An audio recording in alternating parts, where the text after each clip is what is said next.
think what I'll do is let's just go over and recap a few things here, and then we'll go on and finish out today's session, which hopefully we're putting all things together to where you're on your way to have a little bit better effective wood shedding. If you have not muted yet, you might want to go ahead and mute yourself, just because as you play, you don't necessarily want us all to hear. Okay, so let's just go over the 3 shapes again. Remember, I've said that you can pretty much do everything that you need to know just based out of the 3 shapes.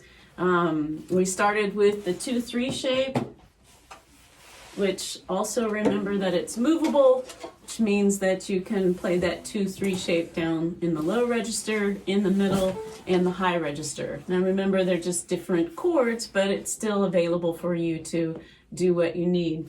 The next shape was that you could build off of that 2-3 shape is the 3-1. So if you have a 2-3 shape laid down, you can lay that index finger to the right of it, and you know that you're going to be safe. Once you have an index finger laid down, your next shape that you can build is the 1-2 shape. And you have to know a little bit of whether or not that 1-2 shape is in the high position or if it's in the low position. If you remember correctly, it was only that little step that separated 2 chords. For example, what we experienced was that a 1-2 high in the low position was a D, but all you had to do was take that high, move it down a half step, and you now have an F position. So the one kind of unique thing about the fiddle is that often you are voicing chords with only 2 parts of it. You don't need to have the full chord like most of us think about from a piano. The next step with that is that technically you don't even need to have 2 of the notes. You really only need 1 of the notes to voice your chord. Now this takes a little bit of trust and a little bit of knowledge of knowing what you're doing. So for example, if you're playing a 2-3 shape down here in the low position, the 2 finger could be your 1 chord and represent the run chord without adding the 2-3 shape, or you can make the 3 represent your 1 chord without adding the other shape. The reason why I bring this up is because you got some people waiting, is that one of the most frustrating things to do on the fiddle is actually get 2 strings to play evenly, right? You always get one that might sound good, or maybe they both sound good for a while, and then as you pull the bow down, you get, some kind of scratchy noise on one, or the other one's too airy. And so the point is that if you're struggling with 2 notes at one time, go ahead and voice your 2-3 shape, lay it down, but only pick one of the notes to play.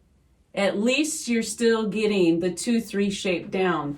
And just because you can play 2 notes at all times, it doesn't mean you have to. There's a kind of a dynamic as a way to improvise, to take a 2 shape and just bring it into 1 and vice versa. It's a way to layer what a tune sounds like without even changing the notes. So always remember that. Think about which finger is the primary one at the moment and which one is the secondary one, depending on where you are in the register. That'll also help you with tune learning as you start using these shapes to follow tunes. You said something, and it sounded important, but I didn't really catch it. Explain what you were talking about. I mean, it went so fast, I missed it. It was something about... I said a lot. I know, it was the sort of the last thing that you said. About just using 1 finger to represent a chord? I think so, but then you were saying something about how on the other string you can... Oh, well, it's just a way, if you're playing that 2-3 shape, you can choose whether or not the second finger is where you're going to base everything out of, or the 3rd finger is where you're going to base everything out of. And so essentially basing it like which moving string around. Which string you're talking about, sort of basing the chord out of, right? Yeah. Even if it's represented by one note. Yes, and we kind of demonstrated this. For example, if I'm playing something with a G chord,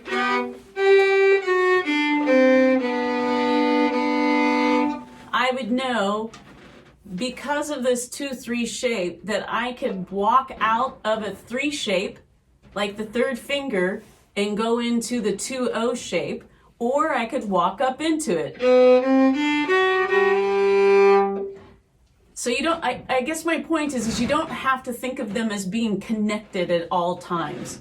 You can use them to get from one part of the register to the other register, like like from the high. Right now we're in the low register, but I could work from the very highest point into another part of it, and I already have kind of the walking notes. It's a little more advanced. All I'm trying to get you to do is not only think of them as the 2 shapes together, but you can just play one of those notes with great tone and be effective in what you're doing. Okay. So that's kind of the basic. I don't want to get too deep in that. Okay. So we might come back to that. Can I ask a question? Yeah. So when you do the 2-3 shape and then you take your index finger and move it to the right hand, are you just finding another 1 chord? You mean like when I play the 2-3 shape and then I'm finding the index finger next to it? Moving it up to the right. Yeah, it's just another. Is that you trying to find another 1 chord? It is another 1 chord. It is another 1 chord. So in this case, like when you play the 2-3 shape down low, and then you add the index finger next to it, it's all still a variation of a G chord. It's still a G chord, it's just played a little differently. Does that help? Is that what you're asking? Yeah, this doesn't have anything to do with 1-4-5. It has to do with just varying where you're going to start the 1. Yeah, yep. That's said very correctly. Yep. Yeah. Now, I mean, you got another person in. Yes, I'm not even going to dwell on that. You said it. That's what it is. They're all variations of the same thing. Yeah. So, okay. Well, let's go. I want to talk a little bit also about why we're doing this. And this is what I would consider the mindful art of a really good fiddle practice. And this is something that I was not taught. Probably like many of you, my practice consisted of taking the tunes I know and playing them over and over and hoping for the best. And you know what? They probably did get better. Yes. Okay. All right. They probably did get better, but the thing is that I was not effectively using my time to become a better fiddler. I was just maybe making those tunes be better, but a very long way. So as you start to kind of figure out what works for you and what doesn't, you all are at different levels right now. Like some of you probably can play tunes greatly, like your left hand knows what it's doing, but maybe you're fighting with the right hand and trying to get yourself to do the whole thing where you're patting your head, rubbing your belly, and you got to think of those as 2 different skills. Like some of us can really navigate the left hand, but if the right hand is combined, like they're thinking together, well, then that means you can't just suddenly have the right hand start to do something rhythmically. So now you kind of know how to approach that so that you're not making them be combined. So just remember, this is a journey that you're on. Even if you're still trying to get these shapes and incorporate them, the more that you do a little bit of study, you'll be surprised at how quickly it just sticks with you. Like I said, most of us use this already. We just have never really used it to help us become better fiddlers. So that's part of what I want to pass on here. If I did not state this in any of the other classes, if you are not friends with the metronome, become one as soon as possible. As you start thinking less and less about what your left hand is doing, you want to be completely hyper-focused with what your right hand needs to do. Get a metronome, play with the metronome, use all of the rhythms with the metronome. When that becomes easy, make sure you can tap a foot while you do all of the rhythms with the metronome. If that becomes easy, make sure you can tap the other foot with the offbeat and then do all of the exercises you're doing. And then if that becomes easy, you are ready to teach this to somebody else, because then that means you can maybe talk while you're doing all of that. And then that very much means that your body has gone to autopilot. It knows exactly what it needs to do. It has good muscle memory, and that means that you have effectively mastered it. So there's all kinds of layers to this that you can take it. It's not just a matter of, yes, today my intonation is great, no more practice for me. Are you saying that the final level is once we've mastered these chord shapes and these bowings and applying that to learning tunes, that then you want us to be talking at the same time?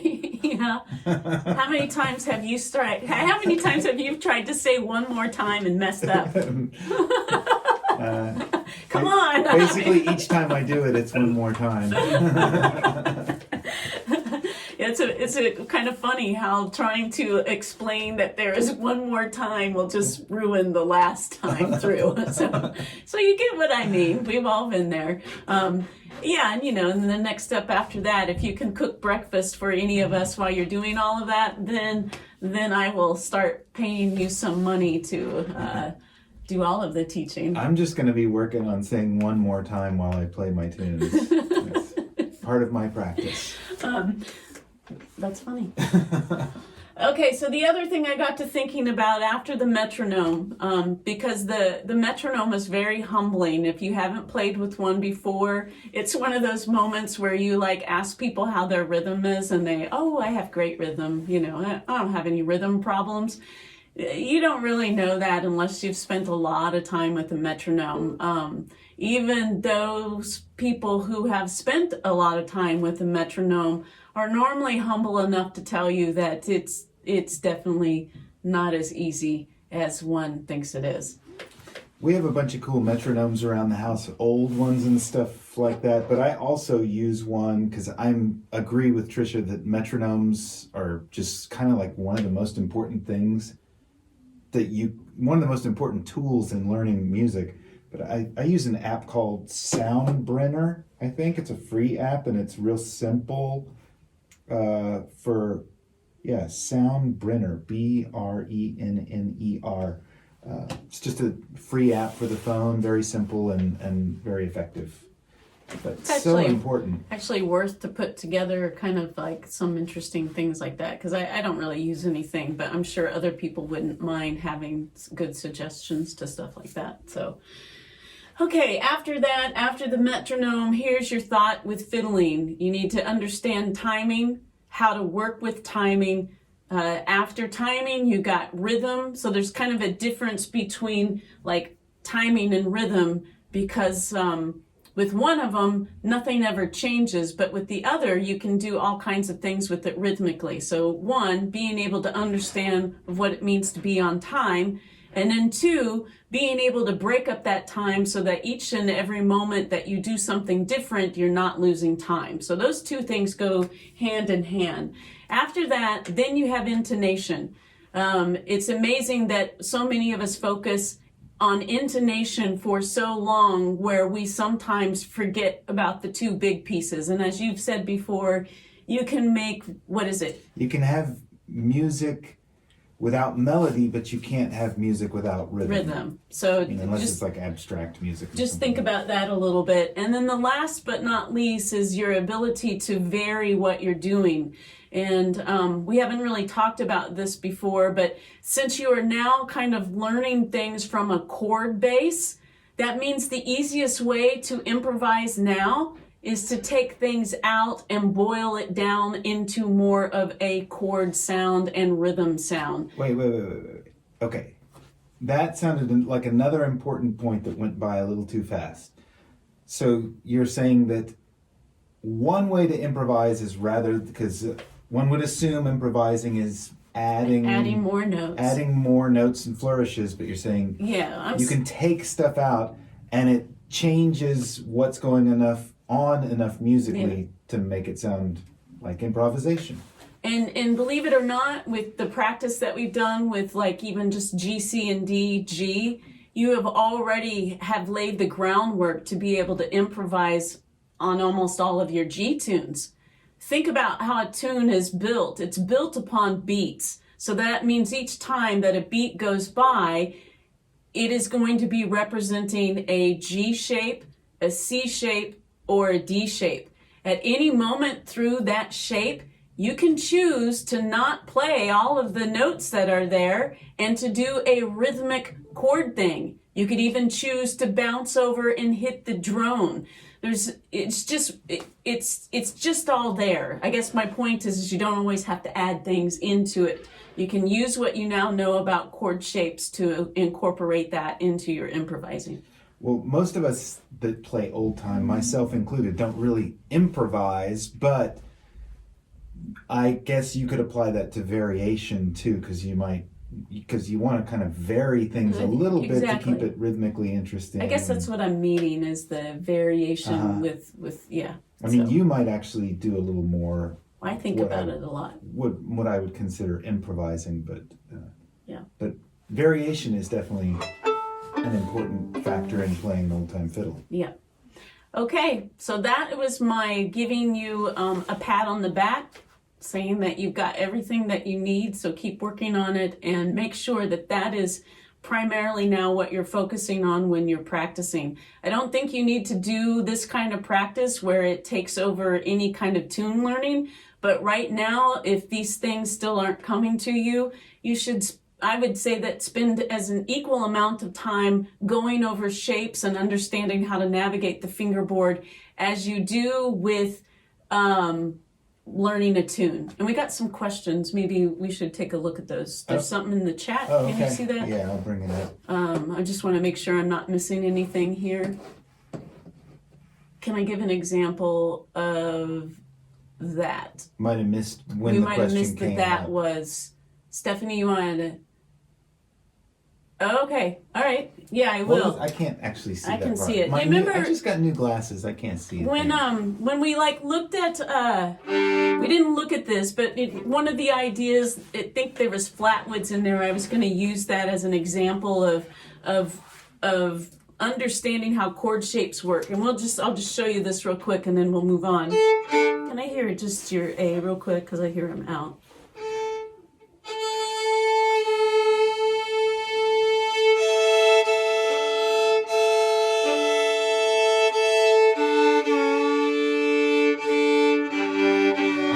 Check to see if I'm into it,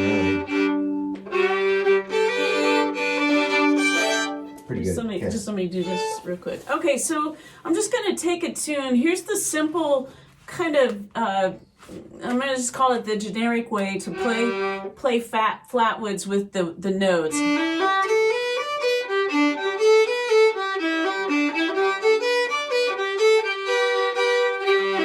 There's me using that G to make sure I'm intonating.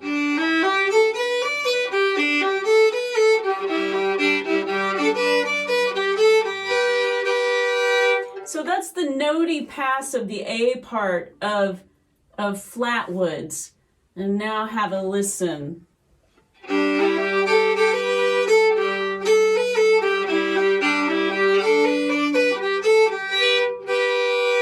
It was very simple. To me, it was very elegant. So here's the two differences of them again.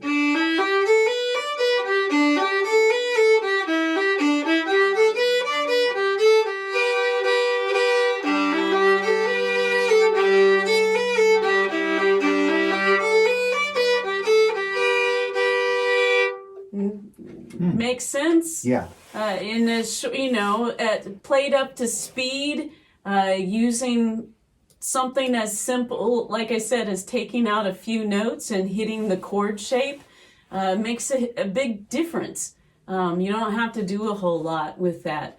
It's just something to think about. You don't have to go that route. If you obviously can throw a lot of notes in and enjoy doing that, by all means do that. It's just for some of us, it's a lot easier to take out than to add. So. Yeah, but although I think it's still a little easier said than done. Yeah, I agree. Because when we embed these tunes in our head, sometimes we're just running along that track, and it's hard. If we get off at all, then we're just Let me give you another example since we're here. I didn't mean to do this, but I think we can scoot it in. All right, another example of what to do based upon what you already know. Here are the notes.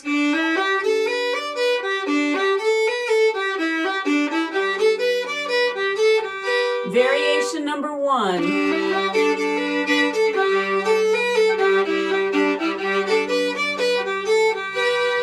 Variation number 2.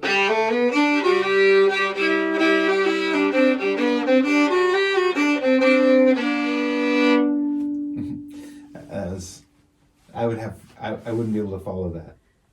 Well, that's why you keep the melody in your Yeah, head. right. So all I did was the last part is I took the 2-3 shape, knowing that it was built around this 3-1 shape. It's a little more advanced, and it doesn't even have to be that tricky. I could have also done this.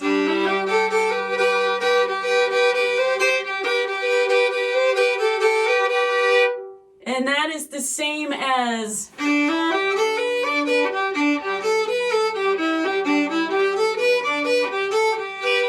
But it's the chord shapes with the rhythm.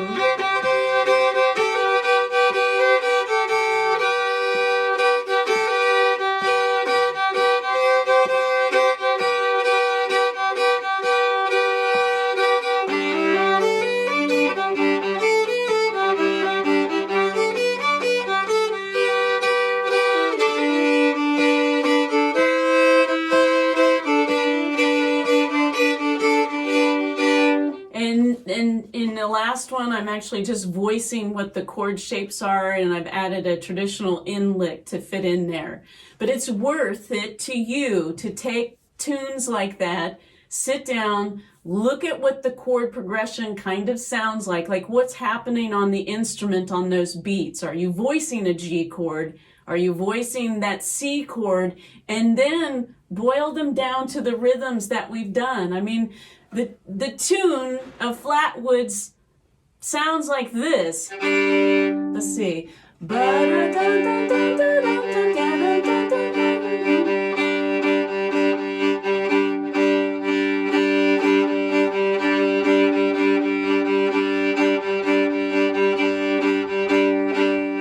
And so that's me taking what I hear the notes rhythmically doing and now changing it into a bowing. And you can do all of those things as you sit with a recording. Just listen to the fiddler doing what they're doing and then try to mimic what that sound is. Have I just opened up a whole can of worms here? Are we ready? A little bit of one? Yeah, I'm trying to let you see that you okay, all right.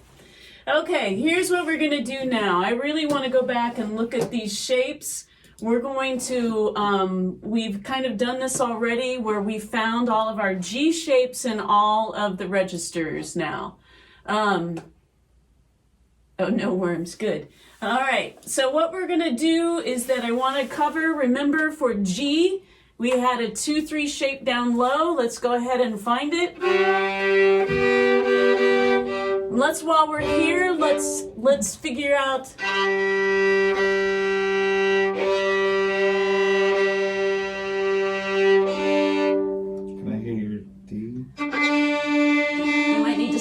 Let me just get going. Okay.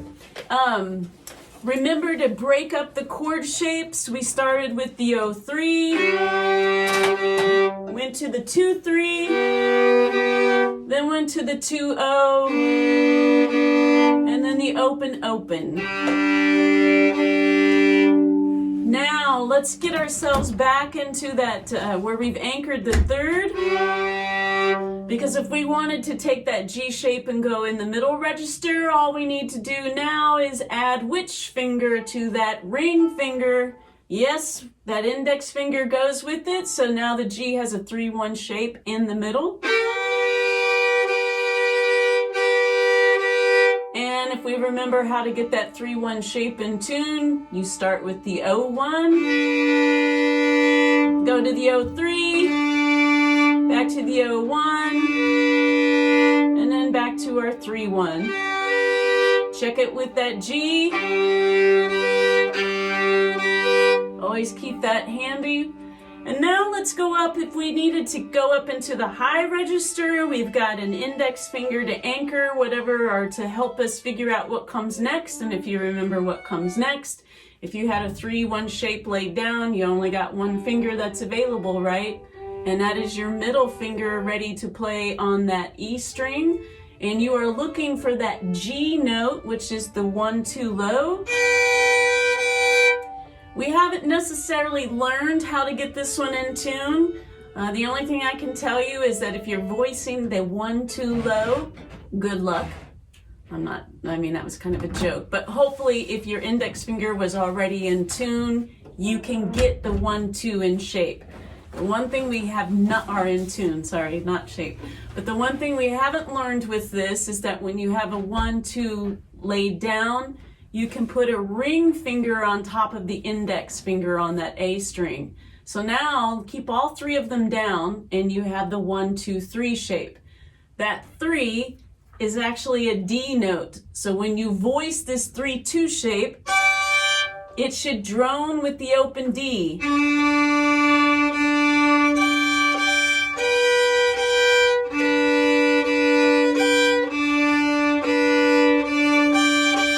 Just try that out real quick. We're at the high G shape. All right. So here's what we're going to do. We're going to take all of G's shapes and we're going to do a 4-beat count in each of the registers. So when we get up to the E, I'll help you figure out what to do out there. But let's just start down here low. Get our 2-3 in shape, and let's just do a down pulse, up pulse for each one of these. So here we go. O3 shape. Let's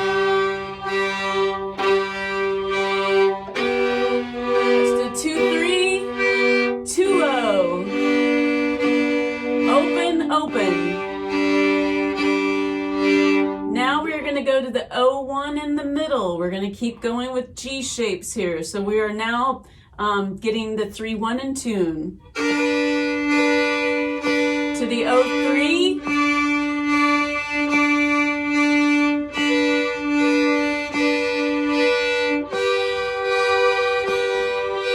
And now let's go to our 1-2 shape up high. Hit that 3-2 shape. Dip over.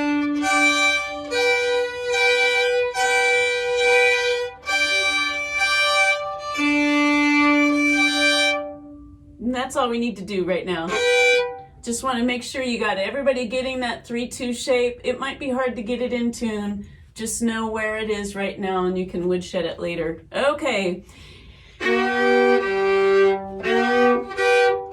What we're going to do now is we're just having you break them up so that you can remember what you needed to do to get those in tune, because now all we're going to do is we're going to play G closed shapes all the way across. So we'll do a 4 count down low, to the middle,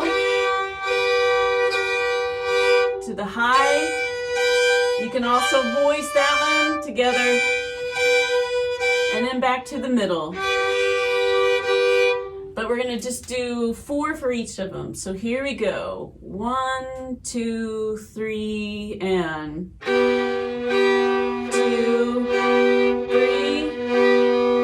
To the middle. You can do any of them up high.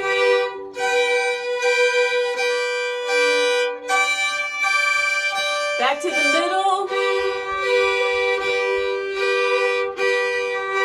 And now down low.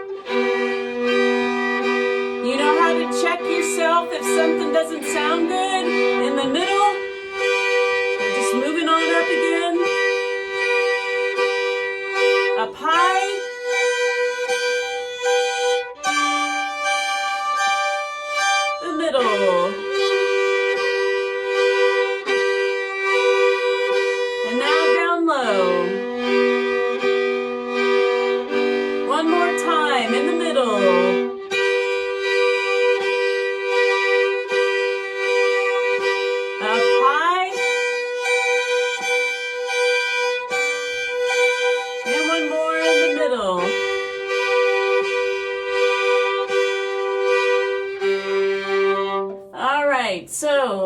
have to answer about how intonation is, but are the fingers remembering where to go?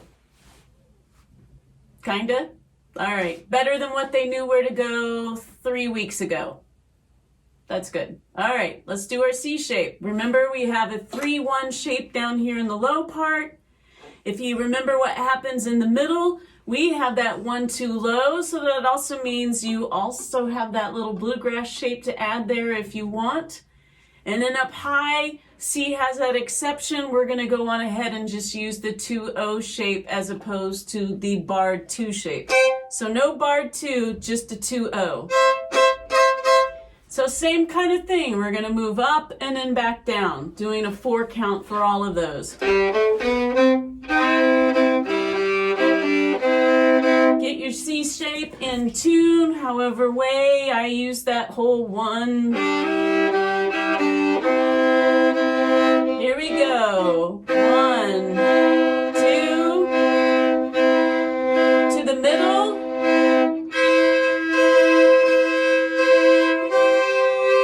Now up high.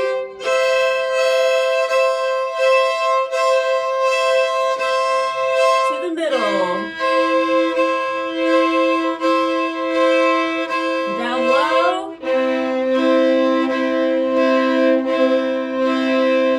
In the middle.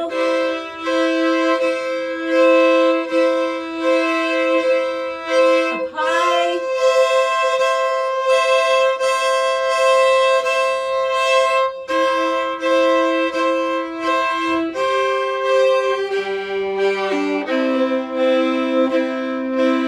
One more time.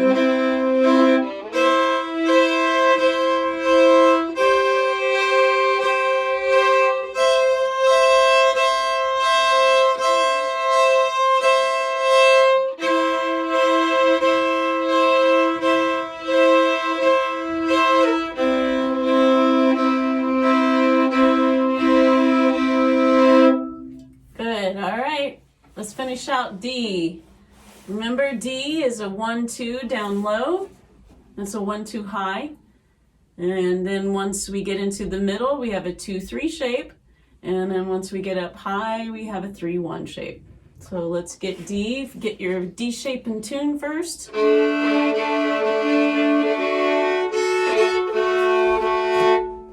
in the chat. Please repeat what you are doing in the middle C with the high 3rd finger. So the middle C,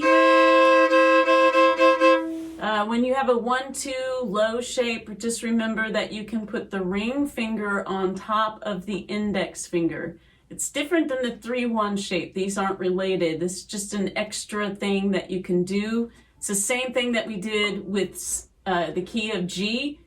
So that's all you're doing for C. You can choose whether to voice it or not. Okay, great. Let's do our 1-2 shape. In D. In D. Yep. Here we go. 1-2 shape down low. To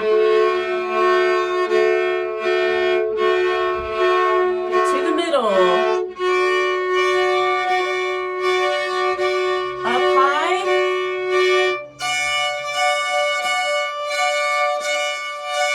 Back to the middle.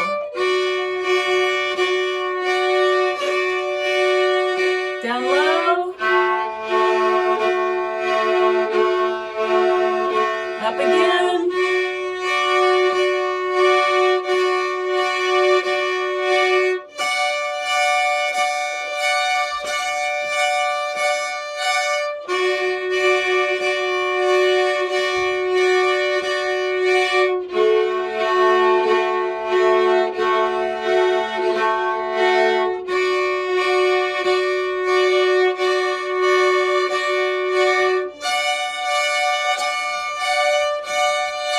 And the last one.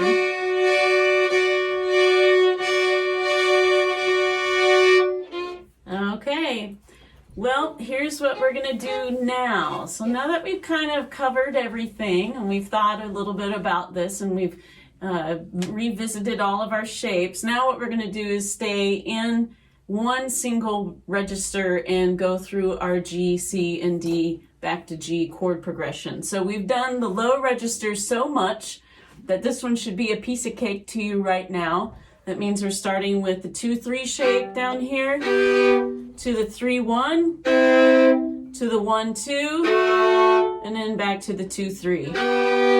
And since we've warmed up our bow hand a little bit, let's go on ahead and we'll just do the traditional in lick with these. We're going to do a 4 count of each, which will sound like 1, 2, to the C shape,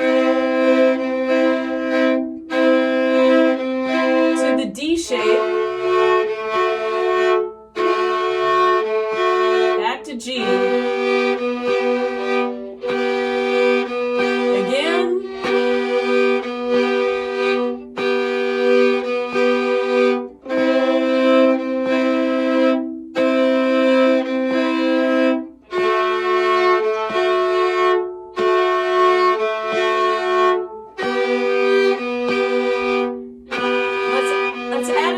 Stroke.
Hopefully it sounds pretty good. Remind me, I gotta leave some room to talk about hand position at the end. Okay. So I wanna make sure I do that. All right, let's do the middle work. You ready?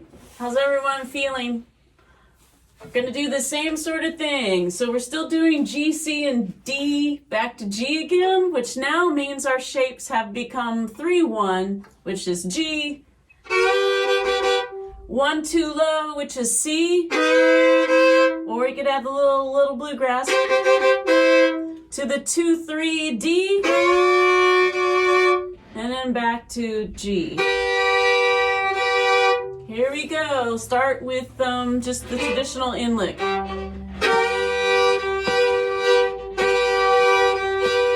To C.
okay. Hopefully middle was okay.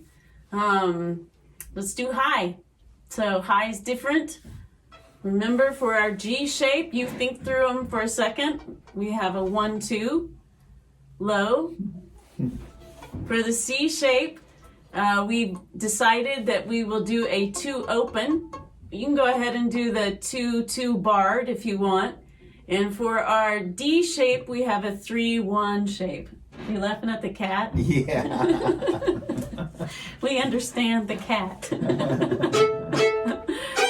All right, we won't do this one as long. It hurts my ears. All right, down bow, or down pulse, up pulse. Here we go, starting with our G shape. C.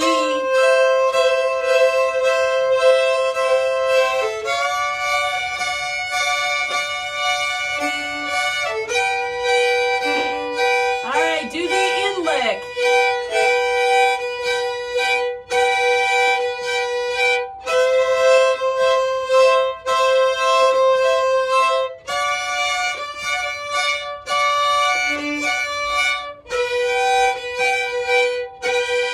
And with a saw stroke.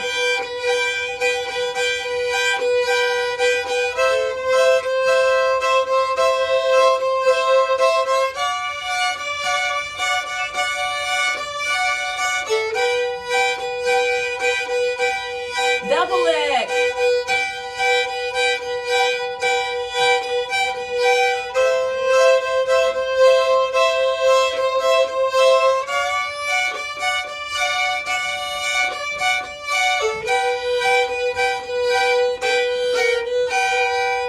Yeah, boy, that high register just really makes my ears. How are you doing with the shapes? All we did, we're just kind of revisiting everything. You know how to get them in tune.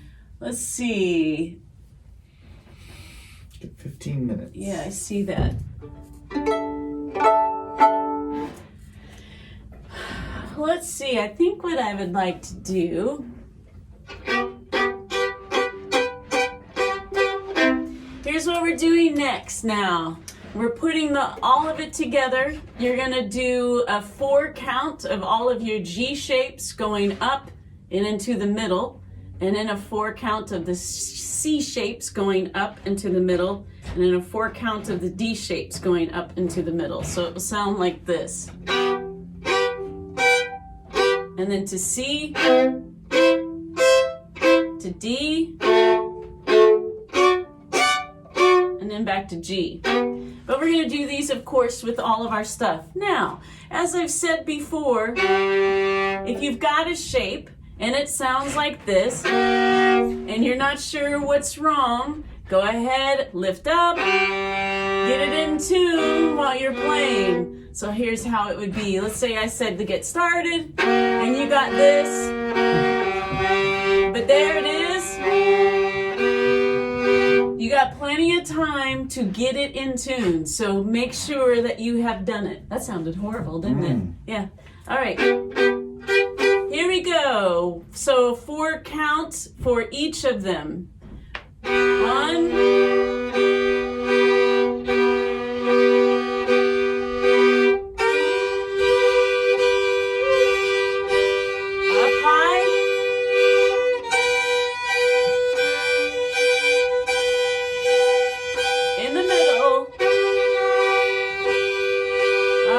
Take that shape, move it over for C.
just the double lick and then we'll end this one. So 4 count of the double lick. We must not be in tune. I keep fighting something.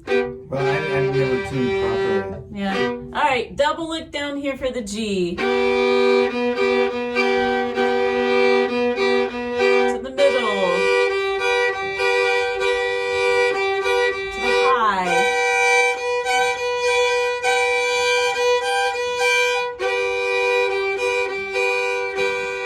Your C shape.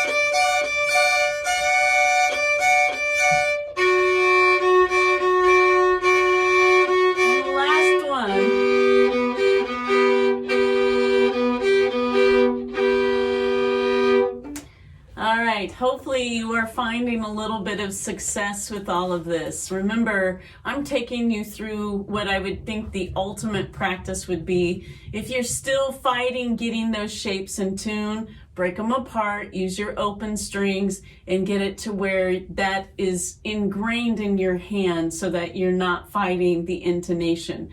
Just because it makes me feel better, if the answer is yes, my intonation is better. Is your intonation better than what it was 3 weeks ago? Is anybody noticing that it's better? Yeah. Mine is when I'm in tune. Yeah.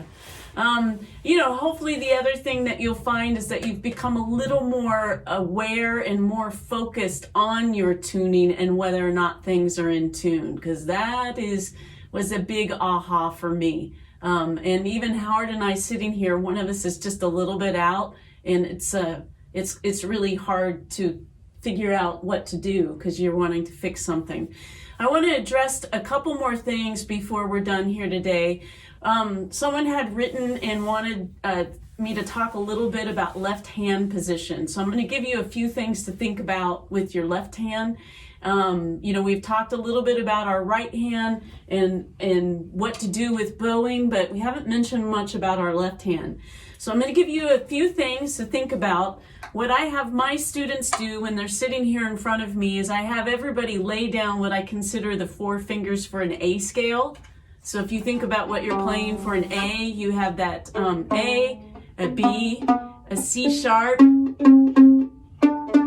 Let's see. A, B, C sharp, E, or D, sorry. So that's the reach that it takes in order for you to hit an A scale. And then what you would need to do is be able to lift up and be able to play that same scale. So you can think about it as, if you don't want to lay it down, just bow the scale. And you can see what happens to my hand as soon as I do that. This, after a while, hurts me. My pinky, I don't have the greatest hand position, not because I haven't tried, but because I have a broken pinky. I'm not just telling you that, but it's broken. So it doesn't reach like other people's. But if you are starting to feel any kind of pain or tension when you do that, then you need to look at some other angles. And here are the angles that you can look at. You ready? Because I wish somebody would have told me this a long time ago, because most of us grab the fiddle and we put it up here and we hope that it just doesn't fall off of our necks, right? That's the biggest thing.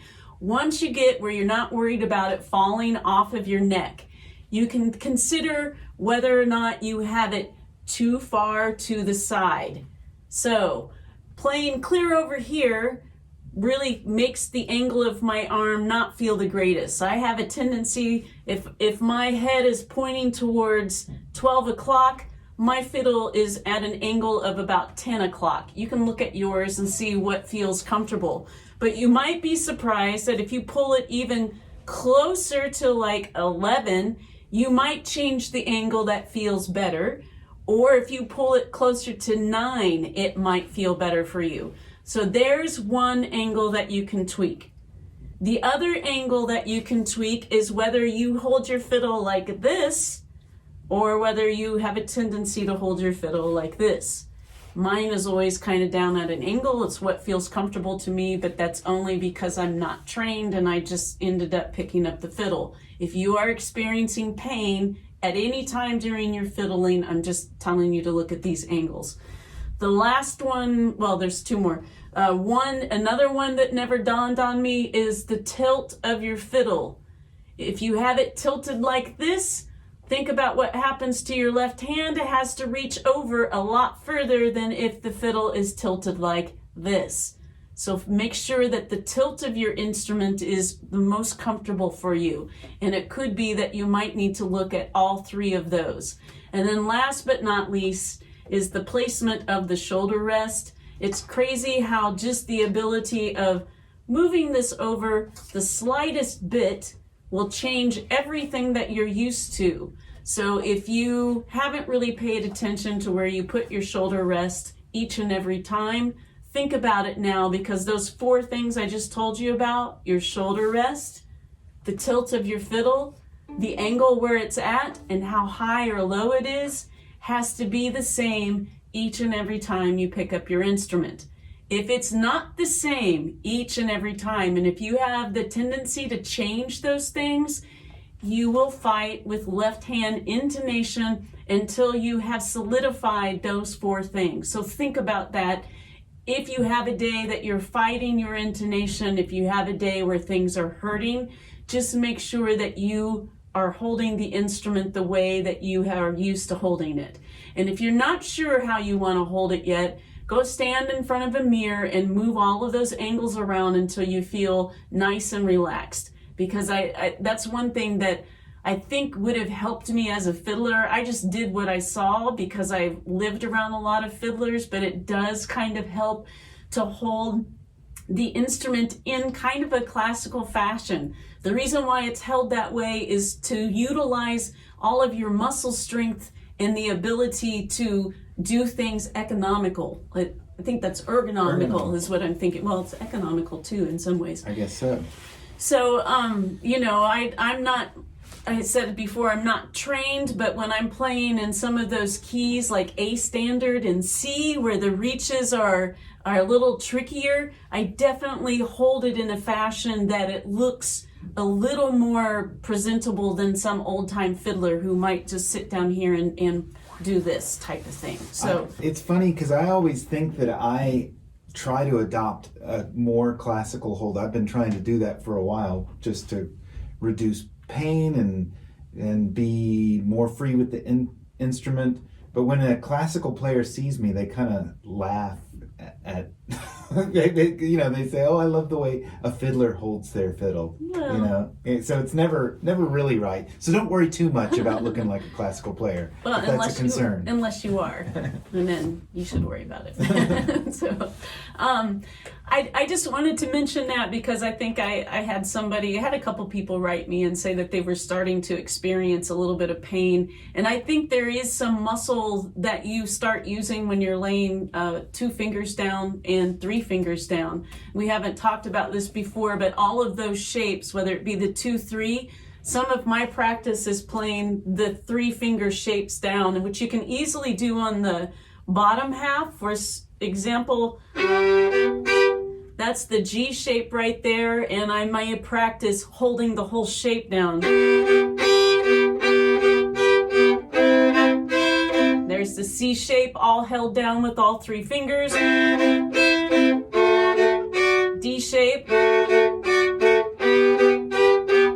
And I definitely hold the instrument differently when I do that than when I'm playing normal, because in order to get those intonated properly means that I have some funky angles going on, which we kind of talked about before with with some of the barred chords. So, before we call it a day, there's a few minutes left here. I'm trying to think if there's anything I've missed with the notes. Is there anything that anyone needs to ask?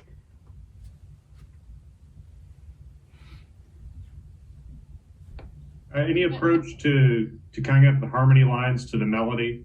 or is that like an advanced thing? You say what now? Like, Is it generally just a third above the melody if you want to harmonize with a specific line? Or can be. yeah, Kind of the traditional harmony sound, or that not the traditional. That's sort of definitely the go-to kind of harmony sound. Yeah, the thing though with these chord shapes, and I've kind of said this with other classes that I've talked, I actually do the most simplest thing I can possibly do with Howard. So I don't ever think of whether it's the third, the fifth, even the seventh, or even the octave. I just do whatever note he's not playing. And think about it. Let's just think about this for a second. Let's say pick something down, pick a note in the bottom register. All right, so Howard is voicing this index finger on the D string, which, you could look at this and it's probably part of a C shape that he's there, my guess. So since I know he's playing that note, and if I were like seconding him, I would probably do this note, which in this case it is the third above, but so is the octave below. And if for some reason he wasn't going here, I would then not voice anything else but just voice the other part of that chord.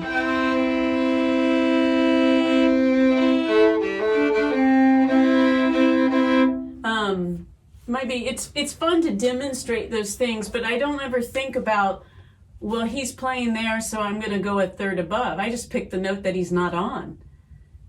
Does that kind of make sense? it does. And what you were explaining earlier on fitting the bow patterns to the phrasing and the melody, I think that's going to be huge. Yeah. Because I think it is easy to overcomplicate this listening to y'all's records and going, okay, I need to figure out exactly what the harmony should be. Yeah. The second sounds a little more holistic than that, a little simpler almost. Yeah, and you know, we kind of talked about this, but you can, like I said, boil it down to one finger. Can you think of something that you play in the middle register? Okay, all right. Well, so Howard is doing a whole bunch of notey stuff here in the middle. We'll just demonstrate. So what I'm going to show you is that I'm just going to pick one finger. I'm going to use the G string, and you can have a listen to what I'm doing, because this is what you know how to do already. Sorry.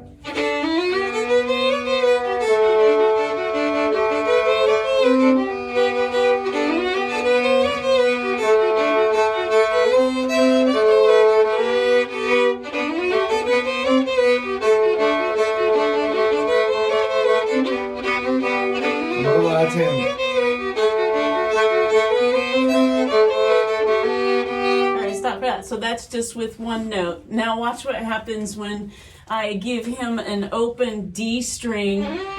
So I'm going to voice another part of that chord shape, and I tell you what, I won't even play the full D shape. I'll just leave the open string ringing.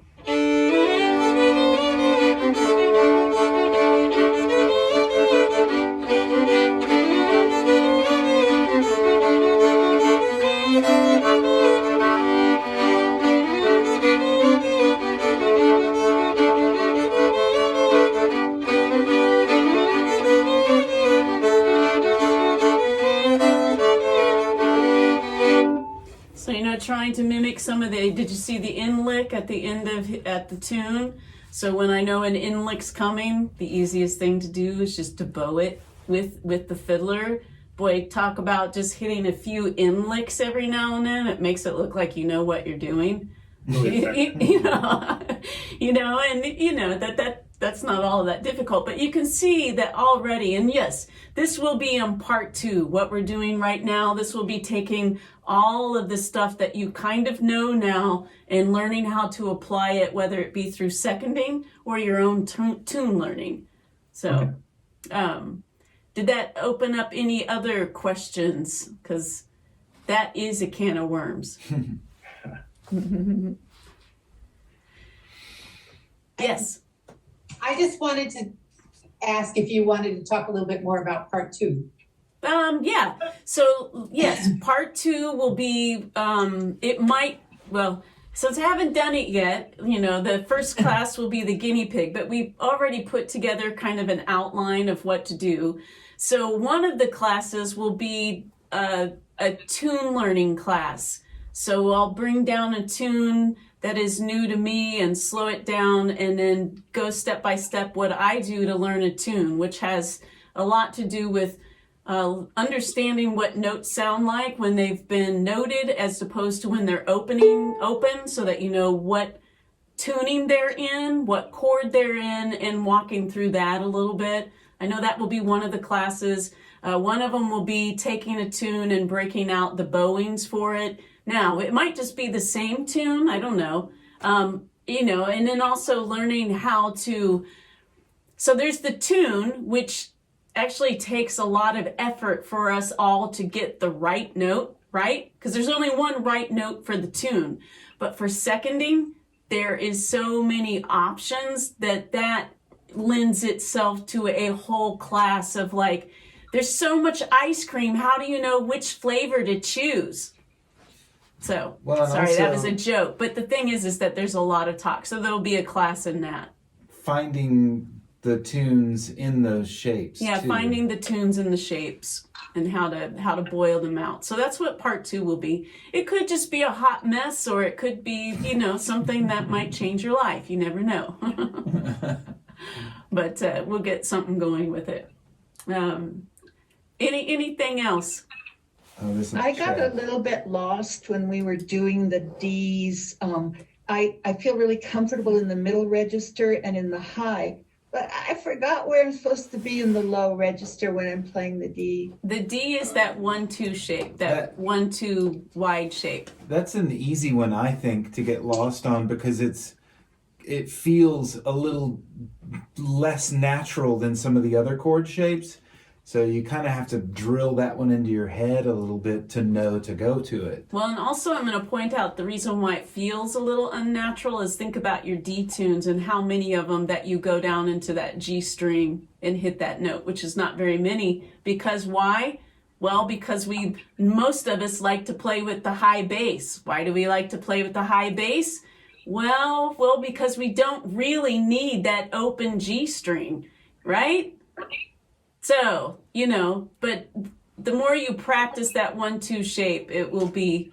Okay, I still don't get it. I'm sorry. I don't get what my first D, my first D in that low register which 2 notes? Oh, I'm sorry. It's the A note. So it's the A note and the F sharp. Right, okay. And then... Right, okay, I know how to do the middle and the high. Okay, thank great. you. Yeah. Well, I'm just going to say thank you once again. It's been lovely to do these. I'm realizing that I'm making it difficult for me to keep my own job. So I'm hoping like whenever you see us do stuff that you'll support us because I'm pretty much handing you all of my secrets. Yeah, I'm going to not worry. I'm going to assume the universe will take care of me. So thank you for joining me here. You're always welcome to email me. I will do the same thing as always and upload them and send notes. So thank you all very much. Thanks, everybody. Go upstairs and get warm now. Yeah. All right. Take care. Yeah, All right, everybody thanks. take care. Bye. Bye. Bye. Great to see you. Bye.